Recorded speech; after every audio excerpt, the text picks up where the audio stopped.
우리 아쉬우니까 장려상 탄 친구들까지 박수도 다시 한번 내줄까요? 네. 하나도 안 틀렸는데 장려상이라고 막 이렇게 입이 좀 남아 있던데 축하를 드립니다. 요한복음 21장 12절부터 17절까지 저 한 절씩 교독하도록 하시겠습니다. 제가 먼저 읽겠습니다. 예수께서 이르시되 와서 조반을 먹으라 하시니 제자들이 주님이신 줄 아는 고로 당신이 누구냐 감히 묻는 자가 없더라.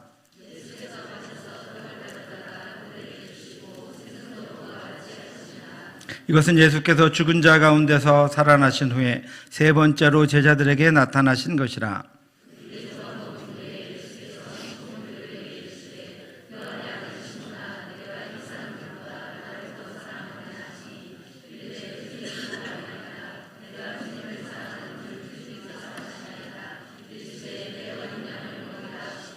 또 두 번째 이르시되 요한의 아들 시몬아 내가 나를 사랑하느냐 하시니 이르되 주님 그러하나이다. 내가 주님을 사랑하는 줄 주님께서 아시나이다. 이르시되 내 양을 치라 하시고 시몬아 내가 나를 사랑하느냐 하시니 주께서 세 번째 내가 나를 사랑하느냐 하시므로 베드로가 근심하여 이르되 주님 모든 것을 아시오매 내가 주님을 사랑하는 줄을 주님께서 아시나이다. 예수께서 이르시되 내 양을 먹이라. 오늘은 우리 죄를 위해 죽으시고 부활하신 주님의 부활을 기념하는 부활주일입니다. 예수 그리스도는 한 사람도 포기하지 않는 분입니다. 그래서 우리의 힘과 능력으로는 해결할 수 없는 죄의 짐을 져주시고 죽어서 우리 죄를 사해 주시고 우리의 힘과 능력으로는 넘지 못할 죽음을 이기고 부활하셔서 우리가 새 생명으로 살아가게 하셨습니다. 그래서 우리는 죄사함을 받게 되었고 우리는 영생을 소유하게 되었습니다. 이제 우리에게도 예수 그리스도가 포기하지 않으셨던 그 사랑, 포기하지 않으셨게 해주신 그 부활의 능력이 나타날 수 있기를 바랍니다. 이 세상에 그 누구보다도 저와 여러분들이 내가 제일 많이 주 안에서 변했기를 바랍니다. 포기하지 않는 사랑, 승리하신 부활의 능력이 우리에게도 나타나서 세상에 다른 이들에게 죽어가는 영혼들에게 서정민 목사님의 삶처럼 나누어질 수 있기를 주님의 이름으로 축원합니다. 지난 금요일 특세 마지막 설교 때 말씀드린 것처럼 하나님은 아브라함을 부르셔서 그가 믿음의 조상으로 서기까지 특별히 인도하셨습니다. 100세가 되어서 몸이 죽은 것 같고 태가 죽은 것 같을 때 하나님이 아들 이삭을 주셨기에 아브라함은 하나님이 죽은 자를 살리시며 없는 것을 있게 하시는 분이라는 사실을 의심하지 않았습니다.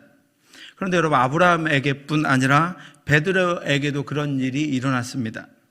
예수님의 부르심을 들은 베드로는 모든 것을 버리고 예수님을 따라갔습니다. 말씀하시되 나를 따라오라 내가 너희를 사람을 낚는 어부가 되게 하리라 하시니 그들이 곧 그물을 버려두고 예수를 따르니라. 그런데 여러분 그렇게 3년 반을 따라다닌 예수님이 어느 날 대제사장의 무리들에게 잡히셨습니다. 그리고 로마 군인들에게 넘겨져 고문을 당하시고 십자가형을 받고 십자가에 못 박혀 죽으셨습니다. 베드로는 예수님이 잡혀가실 때 그의 곁에 있었지만 막을 수가 없었습니다. 용기를 내서 빌라도의 법정으로 찾아가 보았지만 자신을 알아보는 이들 때문에 자신도 잡힐까 봐 두려워서 도망갔습니다. 그리고 멀리서 신문당하시는 예수님을 본 것이 마지막이었습니다. 그렇게 다 끝났습니다. 예수님의 목소리가 아직도 귀에 생생하고 물고기 3마리와 보리떡 5개로 5,000명을 먹이시던 일들이나 예루살렘 성에 입성하실 때 수많은 이들이 나와 호산나 다윗의 자손이라고 환영하던 모습이 아직도 그의 눈에 생생한데 예수님은 아무 능력도 없는 것처럼 잡혀가셔서 죽임을 당하셨고 예수를 따르던 이들도 예수를 찬양하던 이들도 다 떠나버렸습니다. 제자들과 베드로에게는 아무것도 남지 않았습니다. 지난 3년 반이 무의미하게 끝나버렸습니다. 그리고 할 수 있는 것들은 아무것도 없었습니다. 다른 제자들을 만나 함께 있어 보았지만 모든 것을 잃어버린 다른 제자들의 모습도 자신과 별반 다를 바가 없었습니다. 더 이상 예루살렘에 있는 것이 아무런 의미가 없다는 생각이 든 베드로는 자신의 고향으로 돌아가겠다고 했습니다. 시몬 베드로와 디두모라 하는 도마와 갈릴리 가나 사람 나다나엘과 세베대의 아들들과 또 다른 제자 둘이 함께 있더니 시몬 베드로가 나는 물고기 잡으러 가노라 하매 그들이 우리도 함께 가겠다 하고 나가서 배에 올랐으나 그날 밤에 아무것도 잡지 못하였더니 다른 제자들도 베드로를 따라 갈릴리로 갔습니다. 모든 것을 버려두고 예수님을 따르려고 했었지만 결국은 실패했고 자신은 예수님이 잡힐 때 아무런 용기도 내지 못했고 그의 곁에서 도망하고 말았습니다. 그리고 지금은 다 잃은 채 3년 반 전에 떠난 고향에 와 있습니다. 베드로는 고향으로 돌아갔지만 여전히 자신의 인생이, 자신의 삶이 혼란스럽고 패배감과 후회에 사로잡혀서 아무것도 할 수가 없었습니다. 그래서 갈릴리 호수에 배를 띄웠습니다. 밤새 배에 올라서 밤새도록 고기를 잡아 보았지만 아무것도 잡히지 않았습니다. 사실 베드로와 제자들이 고기잡이에 집중하지 못했을 것입니다. 지나간 시간들에 대한 후회와 고통이 그들에게 몰려왔습니다. 이제는 정말 아무것도 남지 않았습니다. 목숨은 살아있지만 죽음을 경험하고 있는 것입니다.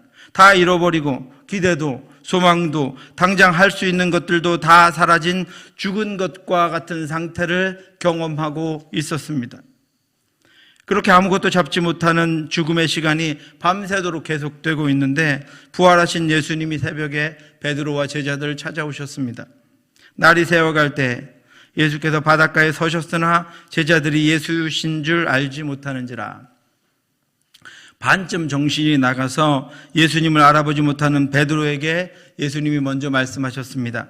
예수께서 이르시되 얘들아 너에게 고기가 있느냐? 대답하되 없나이다. 이르시되 그 물을 배 오른편에 던지라. 그리하면 잡으리라 하시니 이에 던졌더니 고기가 많아 그물을 들 수 없더라. 여러분, 고기가 많이 잡혔다는 것은 그들의 성과를 나타내기 위한 장면이 아닙니다. 예수님의 기적과 능력을 보여주기 위한 표현도 아닙니다. 지금 베드로와 제자들이 예수님의 말씀을 따라 그물을 던졌는데 그 고기를 그 그물에 가득 채웠다는 것은 바로 이 사건은 누가복음 5장에서 예수님이 처음 베드로를 찾아오셨을 때의 사건을 재현하고 있는 것입니다. 말씀을 마치시고 시몬에게 이르시되 깊은 데로 가서 그물을 내려 고기를 잡으라. 시몬이 대답하여 이르되 선생님 우리들이 밤이 새도록 수고하였으되 잡은 것이 없지만은 말씀에 의지하여 내가 그물을 내리리이다 하고 그렇게 하니 고기를 잡은 것이 심히 많아 그물이 찢어지는지라. 부활하신 예수님은 베드로에게 그 첫 만남을 기억하게 하셨습니다. 그 첫 만남을 기억하게 하시고는 이제 실패와 절망으로 마치 죽은 자와 같은 베드로를 부활의 신앙, 부활의 믿음으로 다시 일으켜 세우십니다. 부활의 신앙, 부활의 믿음을 갖게 하십니다. 여러분, 그렇다면 어떻게 부활의 신앙, 부활의 믿음을 갖게 하셨습니까? 첫 번째로 제자들의 부활의 신앙은 부활하신 주님이 다시 나를 찾아오셨다는 사실을 믿는 것에서 시작되었습니다. 부활의 신앙은 부활하신 예수님이 여전히 연약한 3년 반이나 예수님을 따라다녔고 그렇게 오래도록 교회를 다녔고 그렇게 오래도록 신앙생활을 했지만 여전히 연약한 나를 불쌍하게 여기셔서 죄악 가운데서도 나를 찾아오시고 연약해질 때도 나를 찾아오시고 고통 가운데 두려움 가운데 베드로와 같이 실패와 자신에 대한 실망으로 모든 것을 잃고 죽은 자와 같은 상태가 되었을 때 다시 나를 찾아 내게로 오셨다는 것을 믿음으로 받아들이는 것입니다. 이것이 부활의 신앙입니다. 부활하신 예수님이 베드로를 찾아 갈릴리로 가신 것처럼 오늘도 내가 있는 곳으로 나를 찾아오신다는 것을 믿는 것입니다. 내가 홀로 있는 그곳에, 내가 절망하고 있는 그곳에, 내가 문제를 안고 부둥켜 안고 울고 있는 그곳에 다시 나를 찾아오신다는 것을 믿는 것입니다. 오늘도 부활하신 주님이 나를 찾아오셔서 나를 부르신다고 하는 그 부르심을 우리가 다시 한번 확인하는 것입니다. 주님이 처음 만났던 그날의 기억으로 다시 베드로를 부르셨던 것처럼 우리의 믿음이 식어지면 우리를 주님이 찾아오셔서 다시 부르십니다. 주님을 만나 가장 뜨거웠던 그 경험으로 우리를 다시 부르십니다. 첫사랑의 그 자리로 우리를 다시 부르십니다. 그 은혜의 자리, 그 감격의 자리, 그 결심의 자리로 우리를 찾아오셔서 우리를 다시 부르십니다. 사랑하는 성도 여러분, 다시 찾아오신 주님을 영접하시기 바랍니다. 주님이 다시 나를 찾아오셨음을 인정하시기 바랍니다. 그리고 여러분 안에 다시 맞이하시기 바랍니다. 볼지어다 내가 문 밖에 서서 두드리노니 누구든지 내 음성을 듣고 문을 열면 내가 그에게로 들어가 그와 더불어 먹고 그는 나와 더불어 먹으리라. 아멘. 부활의 신앙으로 언제든 어떤 상황이든 성령으로 말씀으로 능력으로 다시 찾아오시는 예수님을 다시 만나서 두려워하는 인생, 실패했다고 생각되는 인생, 절망하는 여러분의 인생에 다시 주인으로 맞이하는 부활의 은혜가 있기를 주님의 이름으로 축원합니다. 예수님을 알아보았지만 너무나도 부끄럽고 창피해서 아무도 안부를 묻거나 말도 걸지 못하는 제자들에게 예수님은 먼저 이렇게 말씀하셨습니다. 예수께서 이르시되 지금 잡은 생선을 좀 가져오라 하시니, 누군가 예수님에게 말을 먼저 걸고 싶었지만 두려움 때문에, 예수님을 배신하고 도망했던 그 기억 때문에, 예수님이 계신 자리를 떠나서 모든 것을 포기하고 고향으로 돌아와 버린 그 부끄러운 모습 때문에 위축되어서 단 한마디의 말도 꺼내지 못하고 제자들은 예수님의 말씀대로만 하고 있었습니다. 그때 예수님이 또 말씀하십니다. 예수께서 이르시되 와서 조반을 먹으라 하시니, 제자들이 주님이신 줄 아는 고로 당신이 누구냐 감히 묻는 자가 없더라.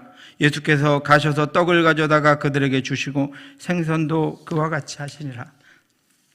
요한복음 21장에는 용서나 죄라는 단어가 한마디도 나오지 않습니다. 예수님이 그들을 책망하기 위해 찾아오신 것이 아니기 때문입니다. 예수님은 제자들을 위해 바닷가에 상을 차리셨습니다. 숯불을 피우셨습니다. 떡과 생선을 구우셨습니다. 그리고 먹으라 하십니다. 가셔서 떡과 생선을 가져다가 제자들을 먹여주십니다. 여러분, 우리가 어떻게 부활의 신앙, 부활의 믿음을 갖습니까?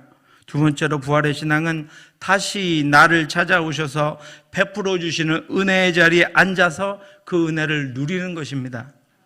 우리를 위해 죽으신 그의 사랑을 다시 먹는 것입니다. 우리를 위해 다시 베푸신 은혜를 우리가 다시 한번 누리는 것입니다. 우리의 죄악의 자리, 아무것도 없이 비어있는 공허한 자리, 길을 잃어버려서 움직일 수도 없이 주저앉아 있는 멈춤의 자리, 두려움과 실패와 불안과 연약함이 다 드러나 버린 갈릴리의 새벽 강가와 같은 그 자리로 우리를 다시 찾아오셔서 은혜를 베푸시며 나를 받아주시는 그 자리에 앉아 주님과 함께하는 것입니다. 그리고 주님의 음성을 듣는 것입니다. 내가 너의 죄를 다 용서했다. 내가 너의 연약함을 다 안다. 그리고 나의 가장 추한 그 자리에 오셔서, 나의 가장 부끄러운 그 자리에 오셔서 나를 온전히 안아주시는 주님의 품에 안기는 것입니다. 이것이 부활의 주님을 경험하는 것입니다. 사랑하는 성도 여러분, 안아주시는 주님의 품에 안기시기 바랍니다. 실패한 자리, 좌절의 자리, 좀 더 당당하게 나타나고 싶었지만 오히려 부끄러운 자리에 찾아오셔서 안아주시는 주님의 품에 안겨 이제는 내 힘이 아니라 주님의 힘으로 일어나는 부활의 은혜를 경험하는 저와 여러분들 되시기를 주님의 이름으로 축원합니다. 예수님은 실패한 베드로를 찾아오시고 지친 베드로를 먹이신 후에 베드로에게 3번이나 같은 질문을 하셨습니다. 내가 나를 사랑하느냐? 예수님은 베드로에게 너의 잘못을 알고 있느냐? 내가 예루살렘으로 가서 제자들을 다시 모을 수 있느냐? 다시는 나를 배신하지 않고 담대하게 사명을 감당할 수 있느냐고 묻지 않으셨습니다. 베드로야, 내가 나를 사랑하느냐? 우리가 예수님께 드릴 수 있는 것이 그것뿐임을 예수님은 알고 계십니다. 우리는 스스로를 죄에 못 박을 수도 없고 우리 죄를 스스로 질 수도 없고 주신 사명을 실패하지 않고 감당할 수도 없습니다. 그러나 부족하지만 주님의 사랑에 비해서는 비교할 수도 없지만 이제는 실패하고 배신하고 넘어지지 않겠다고 다시 한번 결심하고 다시 한번 자랑스럽게 예수님 앞에 다짐할 수도 없지만 우리는 주님을 사랑한다고는 고백할 수 있습니다. 우리가 어떻게 부활의 신앙, 부활의 믿음을 갖습니까? 3번째로 부활의 신앙은 나를 사랑하냐고 묻는 주님의 질문에 저도 주를 사랑합니다라고 고백하는 것입니다. 주님, 저도 주를 사랑합니다. 주님이 아십니다라고 고백하는 것입니다. 사랑은 관계입니다. 예수님이 지금 무슨 질문을 하고 계십니까? 무엇을 묻고 있습니까? 예수님은 능력을 묻고 있지 않습니다. 예수님은 결심을 묻고 있지도 않습니다. 예수님이 성과를 물어보지도 않으셨습니다. 예수님이 물은 것은 관계입니다. 예수님과의 사랑의 관계가 유지되고 있는지 질문하고 계십니다. 우리 인생의 실패와 방황이 나를 위해 죽으시고 부활하신 주님과의 관계를 깨지 못합니다. 우리의 연약함과 온전치 못함이 주님과의 관계를 망가뜨리지 못합니다. 주님은 여전히 나를 사랑하시기 때문입니다. 그리고 우리에게 물으십니다. 나에게 물으십니다. 그러니 주님께 여러분도 대답하시기 바랍니다. 주님, 저도 주님을 사랑합니다. 부끄러워도 다시 받아주시니 주님, 저도 주님을 사랑합니다. 연약해도 용납해 주시니 주님, 저도 주님을 사랑합니다. 이전에 수많은 실수와 실패와 온전치 못했음에도 불구하고 여전히 나를 사랑해 주시니 주님, 저도 주님을 사랑합니다. 사랑하는 성도 여러분, 이미 십자가의 은혜와 부활의 능력으로 새 생명을 사는 우리에게 주시는 부활의 신앙은 그 어떤 순간에도, 그 어떤 실패에도, 그 어떤 문제에도 어둠으로 죄악으로 가지 않고 일어서서 예수 그리스도를 향해 나아가는 것입니다. 언제나 다시 찾아오시는 주님을 맞이하시기 바랍니다. 이전에 어떤 일이 있었든지 책망하지 않으시고 은혜의 상을 베풀어 주시는 주님의 품에 안겨서 다시 믿음을 회복하시기 바랍니다. 그리고 여전히 나를 사랑하시는 주님께 다시 사랑을 고백하시기 바랍니다. 그 주님은 여전히 지금도 아직도 저와 여러분들을 사랑하고 계십니다. 언제까지나 저와 여러분들을 사랑하실 것입니다. 어떤 환경에서도 무슨 일이 있어도 그 사랑을 놓지 않으실 것이니 주님, 저도 주님을 사랑합니다라고 고백하시기 바랍니다. 부활의 신앙으로 주께서 주신 모든 능력과 사명과 은혜를 다시 회복하여 믿음으로 승리하며 나아가는 저와 여러분들 되시기를 주님의 이름으로 축원합니다. 기도하겠습니다. 하나님 아버지, 은혜를 감사합니다. 주의 은혜로 이제까지도 살았고, 그러나 하나님 아버지 온전치 못했음을 고백합니다. 하나님 아버지, 주께서 기뻐하실 것이 없음을 고백합니다. 부끄럽고 아버지여 온전치 못한 것들 때문에 주 앞에 감히 나아가지 못합니다. 그러나 그런 저희에게 주께서 찾아오셨고, 그런 저희를 주께서 맞아주셨고, 먹이셨고, 부르셨고, 인도하셨습니다. 안아주셨고, 우리에게 사명을 다시 회복시켜 주셨고, 우리가 다시 그 길을 갈 수 있도록 인도해 주셨습니다. 주여, 주님과 동행하기를 원합니다. 사랑합니다. 그것들을 감당할 힘도 없고 능력도 없고 그렇게 할 수 있을 만한 결심도 없지만 사랑합니다. 사랑하오니 하나님 아버지, 주께서 그 힘과 능력을 더하여 주셔서 주의 길을 갈 수 있도록 인도해 주시옵소서. 부활의 신앙으로 우리의 믿음을 회복하고 우리의 온전치 못함과 연약함을 회복하여서 주님과 가신 그 길을 쫓아갈 수 있도록 하나님 역사하여 주시옵소서. 온전치 못한 자리에 있는 성도들 있습니까? 절망하고 있는 성도들 있습니까? 어려움 가운데 있는 성도들 있습니까? 모든 힘과 모든 능력과 모든 가진 것들을 잃어 실패의 자리에 아버지 갈릴리의 그 새벽 강가에서 넋을 놓고 아버지 배 위에 앉아 있는 성도들 있습니까? 주여 하나님 만나 주시옵소서. 아버지 먹여 주시옵소서. 채워 주시옵소서. 주께서 사랑하냐고 물어 주시옵소서. 아버지 주님과의 관계가 다시 회복되기를 원합니다. 온전히 회복되기를 원합니다. 그래서 힘을 얻고 주님과 동행하는 저희들의 삶이 될 수 있도록 인도해 주시옵소서.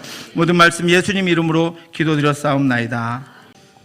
지금은 우리 주 예수 그리스도의 은혜와 우리를 사랑하시는 하나님의 크고 넓으신 사랑하심과 성령의 교통하심이 다시 찾아와 만나주시고 먹여주시고 회복하시는 주님과 함께 다시 일어나 주께서 주신 길, 십자가의 길, 사명의 길을 다시 걷기를 간절히 소원하는 사랑하는 성도들 머리 위에 지금부터 영원토록 함께 있을지어다. 아멘.